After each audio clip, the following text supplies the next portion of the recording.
ওই তো স্কুলে লেগেছে পড়াইছে না দেখে রে লেগে স্কুলে গেছি না পরীক্ষা কিরম হয়েছে তোর মতো কেউ পড়াইছে না দেখে আজকে স্কুলে গেছে লেগে সারে গেছে কালকে পরীক্ষা নিয়ে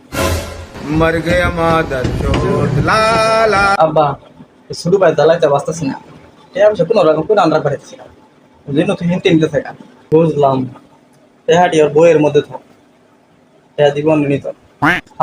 এনে ভালো কথা কইছো ওই জীবনে বই ফেলে দেখা না চাস বাপ অলয়েস এ বাপ আব্বা একটা কথা জিগাই জিগা আচ্ছা তুমি ভাবো কি আমি বালা না খারাপ কেডা কইলো ও তুমি বাবা না আমি খারাপ না ভাবি কইলো কেডা ভাই জলদি বাসা চলো তোমার মায়ের বাসা তো একবার আইসি না করে দেখা নিজের পছন্দের মাইয়া তোরা যে বিয়ে করতো জানাস না সবটা তো দিনে হ্যাঁ তোমার পছন্দের তরকারি তো করে রান্না না বিয়ে তো দূরে লাভ জলদি চলো করো নিজের পছন্দের বিয়ে করো